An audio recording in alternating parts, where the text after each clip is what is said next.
शाम दोस्तों, आपके अपने YouTube channel top score tricks में हार्दिक स्वागत है। तो दोस्तों, आज का जो अपना टॉपिक रहेगा वो ब्रीफ इंट्रोडक्शन रहेगा किसका, FCA कैटेगरी थर्ड में जो अपनी वैकेंसी निकली है, जो IBPS के द्वारा संचालित है। इसमें क्या है, FCA की कैटेगरी थर्ड में जो अपनी वैकेंसी निकली है उसके बारे में अपन डिस्कस करेंगे। क्या है इसका सिलेबस रहेगा, कैसे अपन इसको प्रिपेयर करेंगे, और ये आपका जो अपना चैनल है TST टॉप स्कोर ट्रिक्स आपकी किस प्रकार से सहायता करेगा। तो दोस्तों, अगर आप चाहते हैं ऐसा चैनल जो इस वैकेंसी पे ही पूरा फोकस हो, या यूँ कहें कि वो आपको रेगुलर क्वेश्चंस और इससे रिलेटेड अपडेट आपको देता रहे और आपकी प्रैक्टिस को सुनिश्चित कर सके, ताकि आप एग्जाम में अच्छा स्कोर कर सके, तो इस चैनल को आप जल्द से सब्सक्राइब कर लिए। तो दोस्तों, आज का अपन इस टॉपिक पे डिस्कस करते हैं। तो दोस्तों, आपने इसका सिलेबस जरूर से देख लिया होगा। दोस्तों, अपन आज जो सिलेबस कवर करने वाले हैं वो न्यूमेरिकल एप्टीट्यूड, जो आपके 25 नंबर का क्वेश्चन आएगा, जो जिसके लिए आपको 15 मिनट का सेक्शन आपको मिलेगा। ठीक है दोस्तों। तो दोस्तों, अपन इसमें क्या करेंगे, न्यूमेरिकल एप्टीट्यूड में क्या क्या अपने टॉपिक्स रहेंगे उसके बारे में डिस्कस कर लेते हैं। दोस्तों, डिस्कस करने से पहले एक बात अपन जान लेते हैं, ये जो वैकेंसी निकली है, इस वैकेंसी को क्रैक करने के लिए अपन को क्या करना पड़ेगा, फेज 1 एग्जाम देना पड़ेगा। फिर क्या करना पड़ेगा, फेज 2 एग्जाम देना पड़ेगा। ठीक है दोस्तों। फिर फेज 2 में अपने पेपर 1 और पेपर 2 होंगे। ठीक है दोस्तों। जिस टाइप से आपने फॉर्म भरे होंगे उस टाइप से आपको रेगुलर अपडेट मिल गई होगी, या फिर आपने नोटिफिकेशन में देख लिया होगा। तो दोस्तों, जो फेज 1 रहेगा वो सबके लिए कॉमन रहेगा। ठीक है दोस्तों। चाहे आपने पोस्ट कोड ABC या ए से लेकर एज तक कोई सा भी पोस्ट कोड भरा हो, या आपने जूनियर इंजीनियरिंग के लिए अप्लाई किया हो, स्टेनो के लिए अप्लाई किया हो, या AG थर्ड यानी कि असिस्टेंट ग्रेड थर्ड के लिए अप्लाई किया हो, सबके लिए फेज 1 कॉमन रहेगा। फेज 1 आपको देना ही पड़ेगा। फेज 1 क्वालिफाइंग नेचर रहेगा। आपको फेज 1 क्वालिफाई करने के बाद ही फेज 2 में एंट्री दी जाएगी। ठीक है दोस्तों। तो आपको क्वालिफाई फेज 1 करना पड़ेगा। इसके मार्क्स आपके जो फाइनल मेरिट लिस्ट में नहीं जुड़ेंगे। ठीक है दोस्तों। ये तो अपन ने सिलेक्शन प्रोसेस की बात कर ली। तो दोस्तों, जो फेज 1 में अपना फेज 1 में अपने सब्जेक्ट हैं, कितने सब्जेक्ट है फेज 1 में? एक तो न्यूमेरिकल एप्टीट्यूड हो गया, एक रीजनिंग होगी, एक इंग्लिश होगी और एक जनरल साइंस होगी, या जनरल नॉलेज जनरल साइंस हो गई। ठीक है। तो अपने 4 सब्जेक्ट है फेज 1। फेज 1 को क्लियर करने के लिए अपन को कितने सब्जेक्ट पढ़ने पड़ेंगे? 4। उसमें से एक है न्यूमेरिकल एप्टीट्यूड।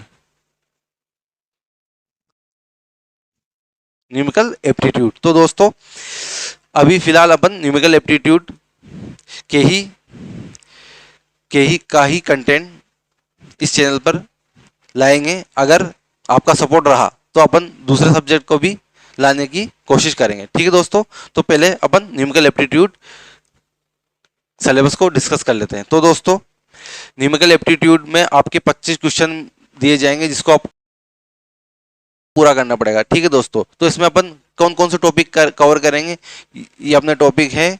पहला आएगा अपना सिंप्लीफिकेशन। मेनली दोस्तों, जो अपनी बैंकिंग मैथ होती है उसी को अपन को कवर करना है। और ये कैटेगरी थर्ड जो है अपने IBPS जो क्लर्क की वैकेंसी निकलती है उसके इक्वल माना जाता है, उसके लेवल का माना जाता है। तो इसके क्वेश्चंस जो आएंगे, इसका पेपर जो बनेगा भी उसी का लेवल का ही बनेगा। तो दोस्तों, जो अपने मेन टॉपिक अपन कवर करेंगे, ठीक है, वो है सिंप्लीफिकेशन। पहला टॉपिक लेंगे अपन सिंप्लीफिकेशन। कुल मिला के अपन को सबसे पहले फास्ट कैलकुलेशन, लेशन वाले टॉपिक कवर करने, फिर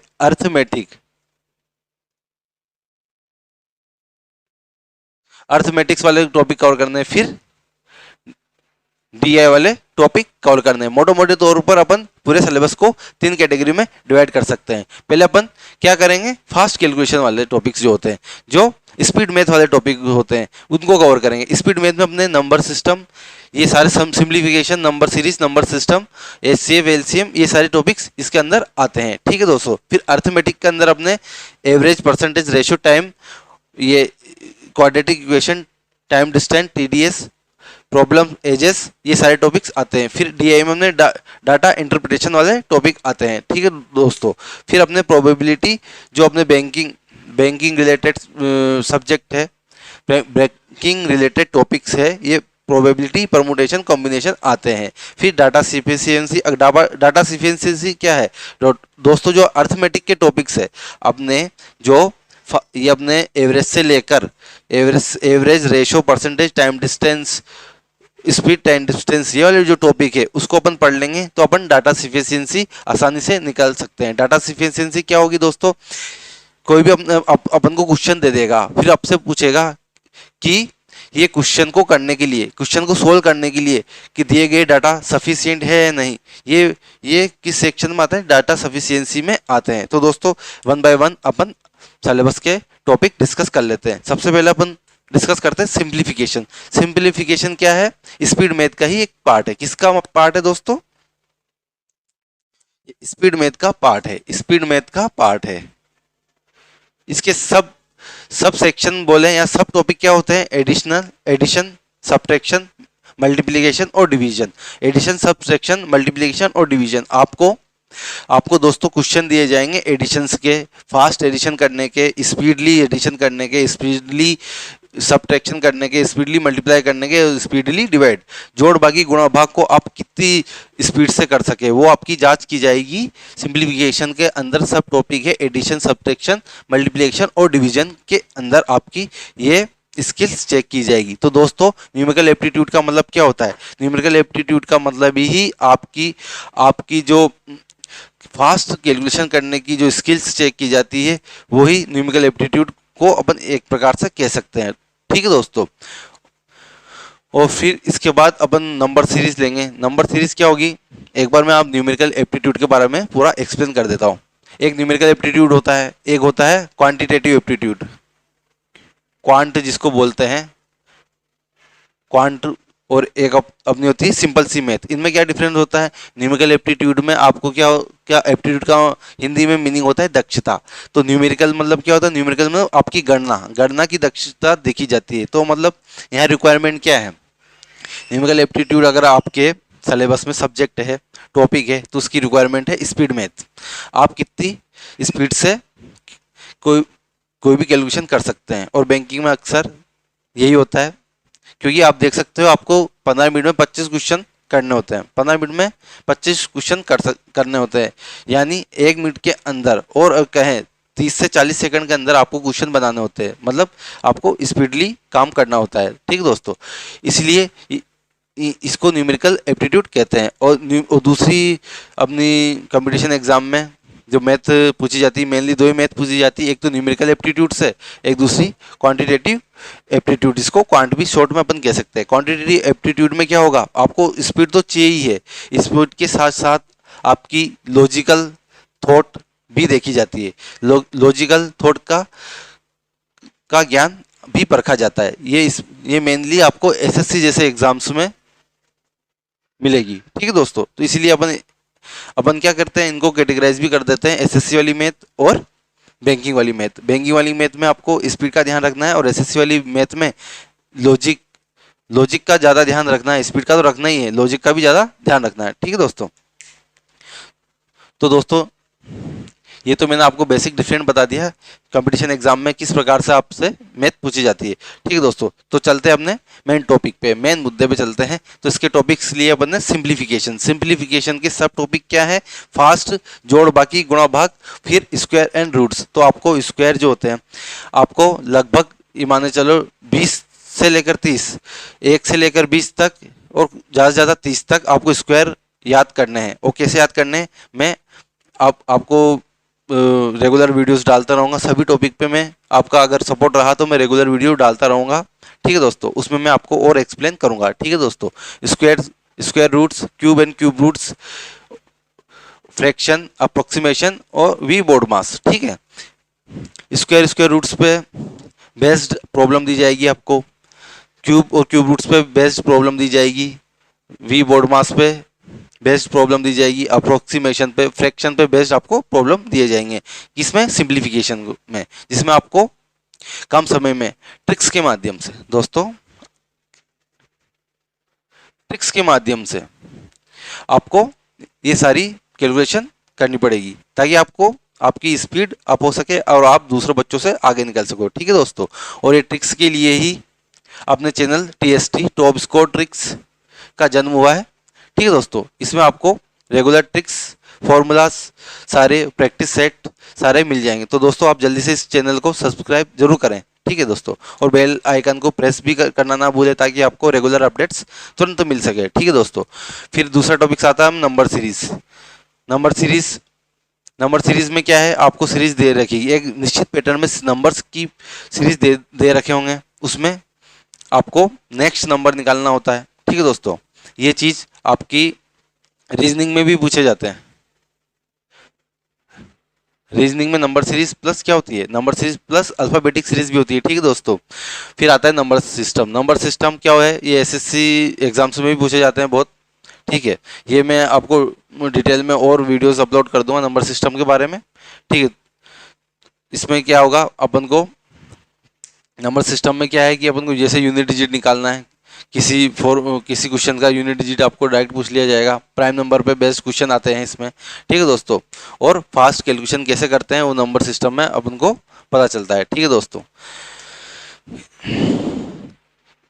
ठीक है दोस्तों, और फिर अपना HCM LCM आता है, एवरेज आता है। ठीक है, एवरेज पे बेस्ड क्वेश्चन आते हैं, परमुटेशन, ये परसेंटेज पे बेस्ड क्वेश्चन आते हैं। परसेंटेज से ही प्रॉफिट एंड लॉस और CI और SI, सिंपल इंटरेस्ट और कंपाउंड इंटरेस्ट का जन्म हुआ है। तो दोस्तों परसेंटेज के सब टॉपिक्स अपन इनको कह सकते हैं। ठीक है दोस्तों, फिर अब आते हैं हमने रेशो या प्रोपोर्शन से रिलेटेड प्रॉब्लम आपसे पूछी जाती है, जिसमें इसके सब टॉपिक अपन कह सकते हैं पार्टनरशिप, मिक्सचर एंड एलिगेशन। ठीक है दोस्तों, रेशो से ही पार्टनरशिप के प्रॉब्लम जनरेट होते हैं और इसी से ही मिक्सचर और एलिगेशन के प्रॉब्लम जनरेट होता है। इसलिए अपन रेशो के सब टॉपिक क्या मान सकते हैं, पार्टनरशिप मान सकते हैं और मिक्सचर एंड एलिगेशन मान सकते हैं।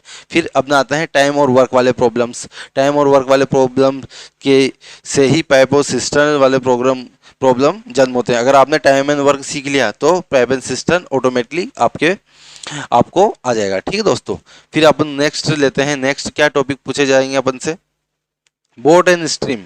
बोट और स्ट्रीम, धारा वाले, नाव और धारा वाले क्वेश्चंस आपको पूछे जाएंगे। क्वेश्चन आपको पूछे जाते हैं किसमें, कैटेगरी 3 वाली वैकेंसी में। ठीक है, बोट स्ट्रीम, फिर ट्रेन वाले क्वेश्चंस, फिर रेस वाले क्वेश्चन भी इसमें पूछे जाते हैं। फिर अपन लेते हैं स्पीड टाइम डिस्टेंस, जिसको शॉर्ट में TDS कहते हैं। तो स्पीड टाइम डिस्टेंस के क्वेश्चन भी इसमें पूछे जाते हैं। ठीक है दोस्तों, फिर लेते हैं अपन क्वाड्रेटिक इक्वेशन, द्विघात समीकरण वाले क्वेश्चंस भी पूछे जाते हैं। प्रॉब्लम ऑन एजेस, जो अपने एज की प्रॉब्लम होती है, जो जैसे अपने बेटे की जैसे क्वेश्चन आते हैं, जैसे अपने सन की एज ये है तो फादर की एज ये थी, तो बताइए 3 साल 4 साल बाद आपकी एज क्या रहेंगे। इस प्रकार के क्वेश्चंस भी इसमें पूछे जाते हैं। फिर आएंगे डेटा सफिशिएंसी। डेटा सफिशिएंसी के बारे में मैंने आपको बता ही दिया है। ठीक है, फिर सिंपल सिंपल मेंसुरेशन जो होते हैं अपने जो ज्योमेट्री से रिलेटेड टॉपिक होता है, जिसमें अपन को सिंपल, इसमें कैटेगरी 3 में बिल्कुल सिंपल से क्वेश्चन पूछे जाते हैं मेंसुरेशन से। जैसे एरिया वॉल्यूम निकालते हैं, स्क्वायर के, सर्कल के छोटे छोटे एरिया अपन निकालते हैं, वो इसमें सिंपल क्वेश्चन पूछे जाते हैं सिंपल मेंसुरेशन से। ठीक है दोस्तों, फिर अपना नेक्स्ट टॉपिक आता है प्रोबेबिलिटी, परमुटेशन एंड कॉम्बिनेशन। ठीक है दोस्तों, प्रोबेबिलिटी के ही सब टॉपिक अपन मान सकते हैं, परमुटेशन एंड कॉम्बिनेशन। ठीक है दोस्तों, तो ये जो बैंकिंग सेक्टर का टॉपिक है, प्रोबेबिलिटी, अधिकतर इनको बैंकिंग सेक्टर एग्जाम में ही पूछा जाता है। ठीक है दोस्तों, प्रोबेबिलिटी वाले क्वेश्चंस। ठीक है, फिर नेक्स्ट आता है अपना डाटा इंटरप्रिटेशन, DI वाले क्वेश्चन। आजकल दोस्तों DI से बैंकिंग सेक्टर में बहुत ज़्यादा क्वेश्चन पूछे जा रहे हैं, तो दोस्तों आपको DI पे खास ध्यान देना पड़ेगा। ठीक है, डाटा सफिशिएंसी में जैसे अपने पास बहुत से डाटा दिए हो जाते हैं, टेबुलर फॉर्म में डाटा दिए होते हैं, या फिर पाई चार्ट के रूप में दिए होते हैं। उन सारी प्रॉब्लम को सोल्व करना के क्वेश्चंस से रिलेटेड क्वेश्चन आपके पूछे जाएंगे। ठीक है दोस्तों, तो दोस्तों मैं आशा करता हूँ मैंने जो आपको ब्रीफ आइडिया दिया है, ब्रीफ सिलेबस दिया है, आप उससे समझ पाए होंगे कि किस प्रकार के या किस टॉपिक से आपके कैटेगरी 3 में क्वेश्चन पूछे जा सकते हैं। दोस्तों ये जो मैंने टॉपिक लिखे हैं, ये IBPS का जो लेटेस्ट ट्रेंड चल रहा है उस पर आधारित है। तो दोस्तों कुछ टॉपिक्स, ये जो सिलेबस है मोर देन इनफ है, इसमें इससे बाहर शायद ही कोई टॉपिक होगा जो आपसे पूछा जाए। तो दोस्तों अब आप अपन क्या करेंगे, इन सारी टॉपिक्स पे रिलेटेड क्वेश्चंस अपन करते रहेंगे ताकि अपनी अपनी तैयारी है परफेक्ट हो सके। तो दोस्तों आज के लिए इतना ही। मैं